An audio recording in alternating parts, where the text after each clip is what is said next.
Class 10th math chapter number 7.2 का introduction है। विभाजन सूत्र का निगमन, ठीक है ना। विभाजन सूत्र का निगमन का मतलब ये हुआ कि किसी भी रेखा को दो या दो से अधिक भागों में विभाजित करें और वो किस अनुपात में विभाजित हो रहा है और जिस बिंदु से वो विभाजित हो रहा है उस बिंदु के निर्देशांक हम कैसे निकालेंगे, यही हमको पढ़ना है, ठीक है ना।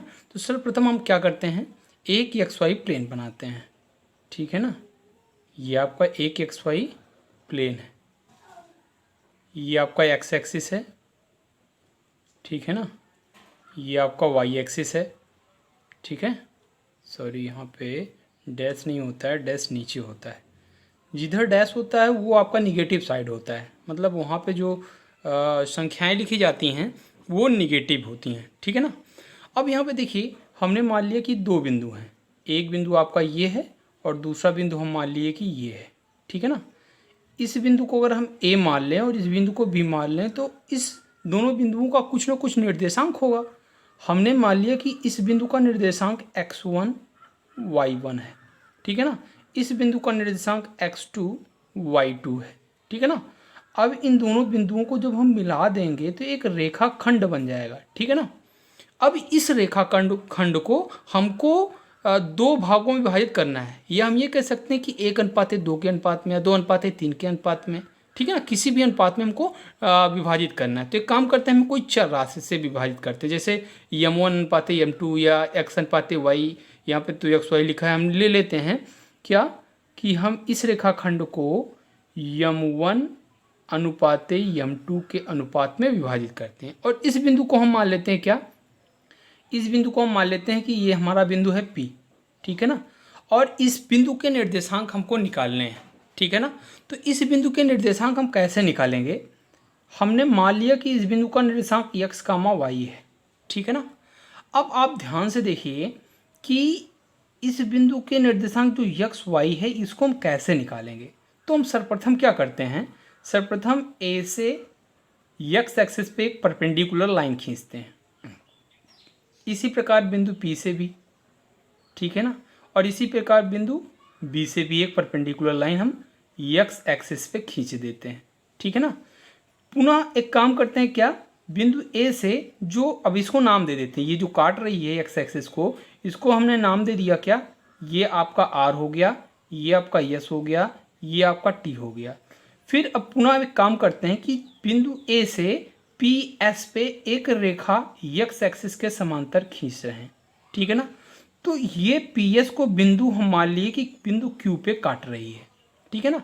इसी प्रकार बिंदु P से हम BT पर एक रेखा खींच रहे हैं जो BT को बिंदु C पे काट रही है, हमने मान लिया, ठीक है ना। तो अब ध्यान से देखिए, अब ये रेखा इस रेखा के पैरेलल है, मतलब समांतर है, ये रेखा इस रेखा के समांतर है, ठीक है ना। तो अगर ये रेखा यहाँ पे परपेंडिकुलर पड़ रही है तो ये रेखा इस पे भी तो परपेंडिकुलर पड़ेगी और उसी प्रकार ये भी आपका परपेंडिकुलर हो जाएगा, ठीक है ना। अब देखिए यहाँ पे अगर इन दोनों त्रिभुज की बात करें, कौन कौन से त्रिभुज की, APQ की और PBC की, तो ये दोनों त्रिभुज में आपको क्या क्या दिख रहा है। पहली बात तो ये कि दोनों त्रिभुज में एक समकोण त्रिभुज है, सॉरी एक समकोण है, मतलब 90 डिग्री है, ठीक है ना।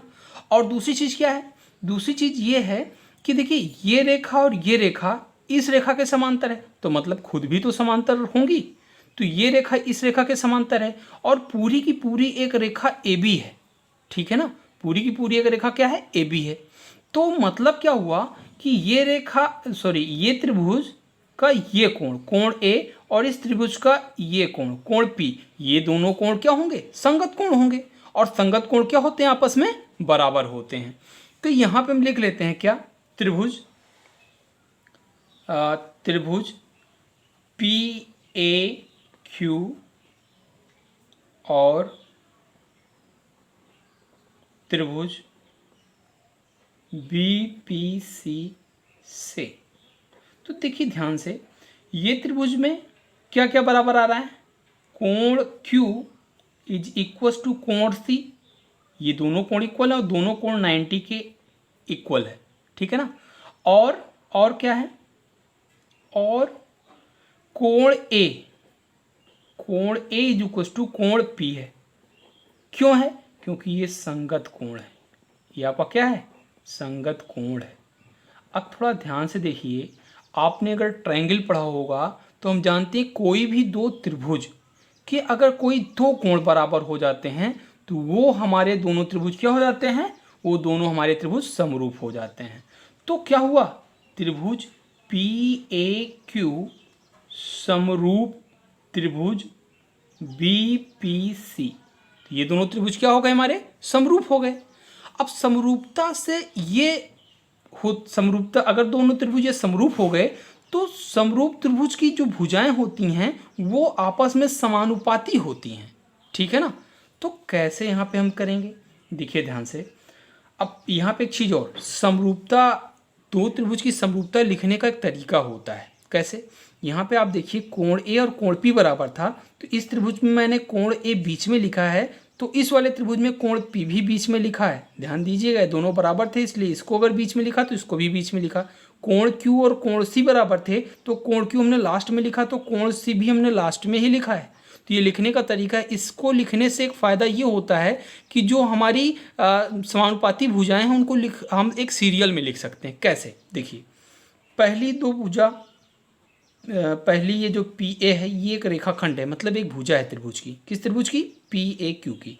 तो P A dividing by B P, ठीक है ना, इज इक्वल टू, लास्ट वाला दो लिए तो ए क्यू, तो इसका भी लास्ट वाला P C is equal to, यहाँ पे देखिए पहला और अंतिम लेंगे तो पी क्यू अपान पहला और अंतिम बी सी। देखिए हमने सारी भुजाओं को अनुपात में लिख दिया और ये सभी अनुपात क्या हैं? बराबर हैं, इसलिए हम इसको समानुपाती भुजाएं कहते हैं। ठीक है ना?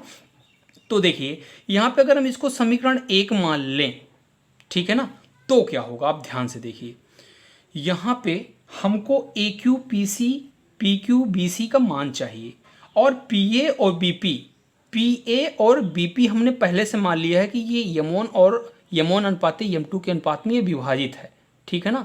तो हमको यक्स और वाई का मान चाहिए, मतलब बिंदु पी का निर्देशांक चाहिए। तो कैसे निकालेंगे? देखिए, जो आपका ए क्यू है, ए क्यू यहाँ से यहाँ तक की दूरी, ये जो दूरी है वही दूरी तो आर एस की भी तो है।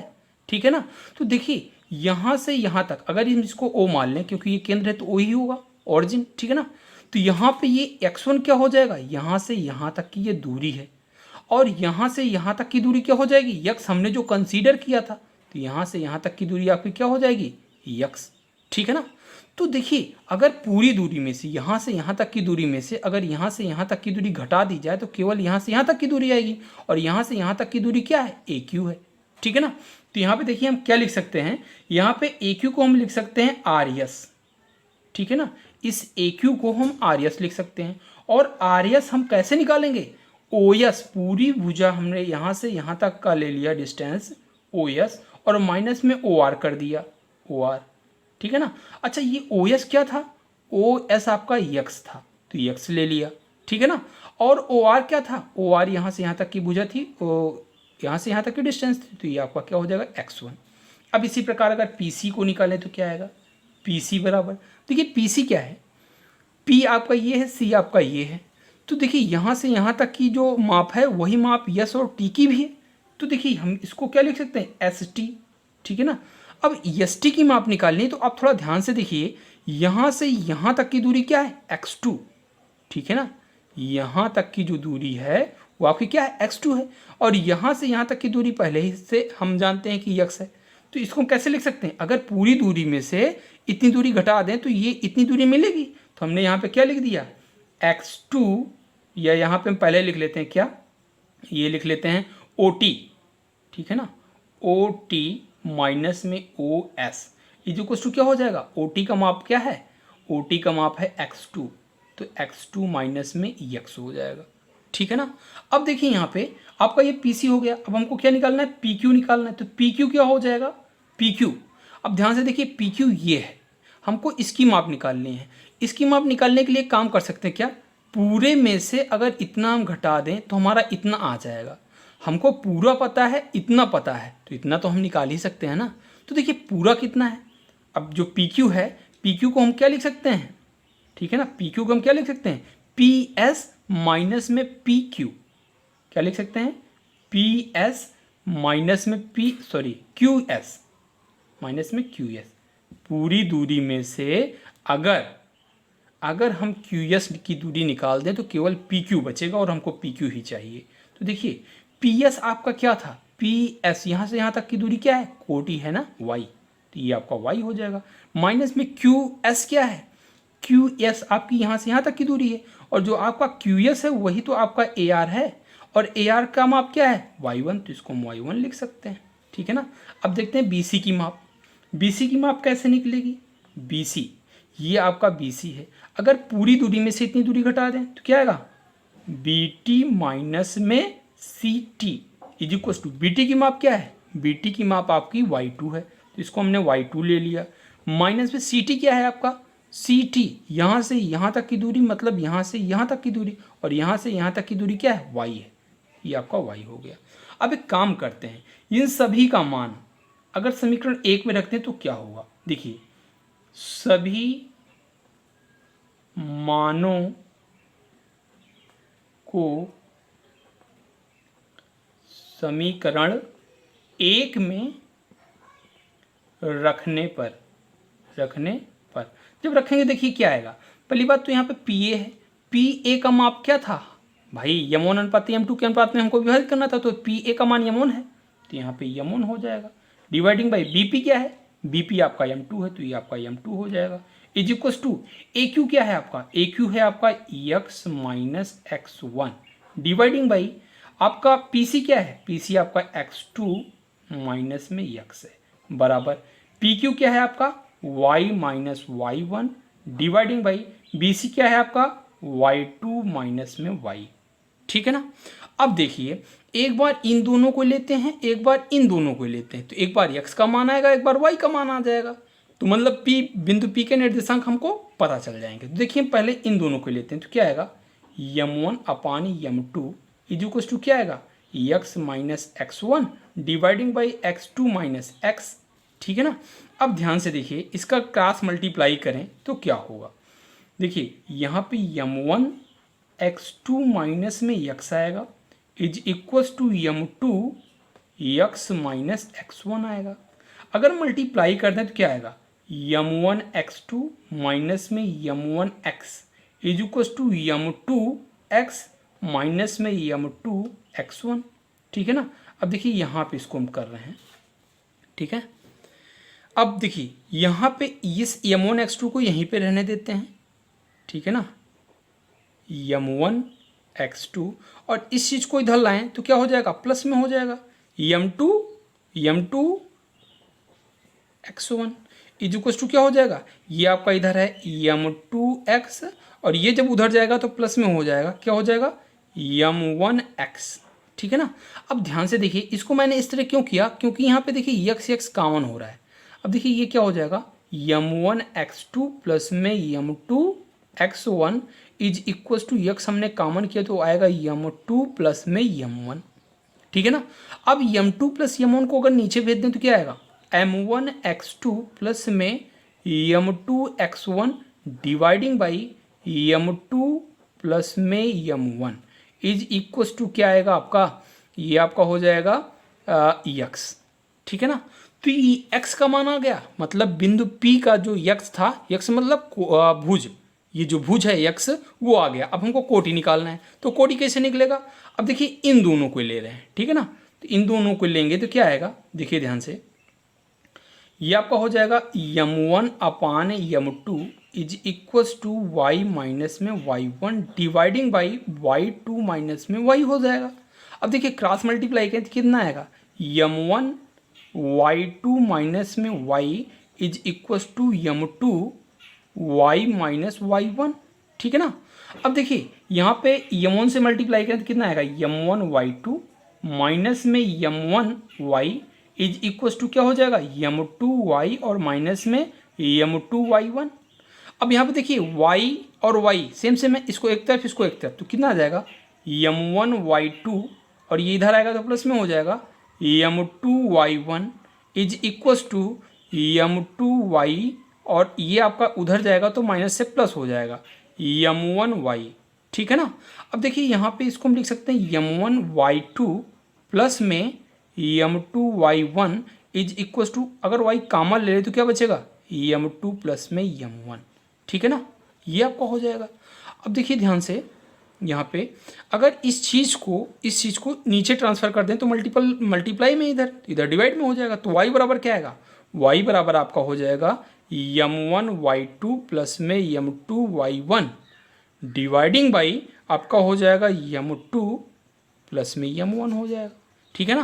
तो ये आपका x है, ये आपका y, मतलब इन दोनों को यहाँ पे रख दें तो इस चीज़ का निर्देशांक आ जाएगा।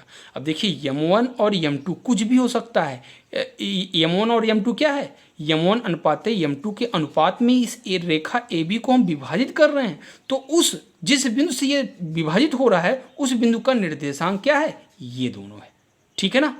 अब देखिए एक विशेष है क्या, देखिए अगर मान लीजिए कि कोई भी रेखा को मध्य बिंदु से अगर विभाजित किया जाए तो उसका निर्देशांक सिंपल होता है क्या, वहाँ पे देखिए ये जो दोनों m1 और m2 हैं वो दोनों बराबर हो जाएंगे। हम मान लिए कि ये जो यहाँ से यहाँ तक की माप है और यहाँ से यहाँ तक की जो माप है वो 1 1 हो गई, ठीक है ना। देखिए 1 1 आप मान सकते हैं, 2 2 मान सकते हैं, कुछ भी मानेंगे तो एटलीस्ट 1 1 के अकॉर्डिंग ही आएगा। जैसे देखिए यहाँ पे हम मान रहे हैं क्या, अगर m1 देखिए मध्य बिंदु इसे बोलते हैं क्या, मध्य बिंदु का निर्देशांक, इसे बोलते हैं मध्य बिंदु का निर्देशांक। देखिए क्या होता है इसमें, m1 बराबर m2 हो जाता है, ठीक है ना। कैसे, क्यों, क्योंकि भाई मध्य बिंदु है, कोई किसी रेखा का मध्य बिंदु, मतलब दोनों भाग बराबर हैं, और दोनों भाग बराबर होने का मतलब आपका पहला भाग m1 था, दूसरा भाग m2 था, तो दोनों भाग बराबर हो गए। जब दोनों भाग बराबर हो गए तो हम इसको एक कोई मान दे सकते हैं, आप 1 दीजिए, 2 दीजिए, कुछ भी दीजिए, हम 1 दे रहे हैं, ठीक है ना, ठीक है। तो यहाँ पे देखिए होगा क्या, तो जो x का निर्देशांक होगा वो क्या आएगा, x बराबर, अब m1 के स्थान पे और m2 के स्थान पे 1 1 रख रहे हैं, तो कितना आएगा x2 plus x1 dividing by 1 1 2, ये आपका 2 हो जाएगा, ठीक है ना। अब इसके बाद देखिए यहाँ पे y वाला निर्देशांक क्या हो जाएगा, y वाला आपका निर्देशांक यहाँ पे 1 1 अगर रखेंगे तो कितना आएगा y2 प्लस में y1 डिवाइडिंग बाई 1 1 2, तो मतलब जो आपका मध्य बिंदु का निर्देशांक आएगा वो क्या होगा, वो आपका x भुज ये होगा, कोट ये होगा, और उसको हम कैसे लिख सकते हैं, x2 प्लस में x1 डिवाइडिंग बाई 2 और कामा y2 प्लस में y1 डिवाइडिंग बाई 2। अब देखिए यहाँ पे 1 के स्थान पे आप कुछ भी रखेंगे तो यही आने वाला है, आप 2 रखिए, 3 रखिए, 4 रखिए, 5 रखिए, ABCD कुछ भी रखिए, आप आएगा यही मध्य बिंदु का निर्देशांक, ठीक है ना। तो ये आपका था इंट्रोडक्शन पार्ट 7.4 चैप्टर नंबर 7.2 के लिए, ठीक है ना।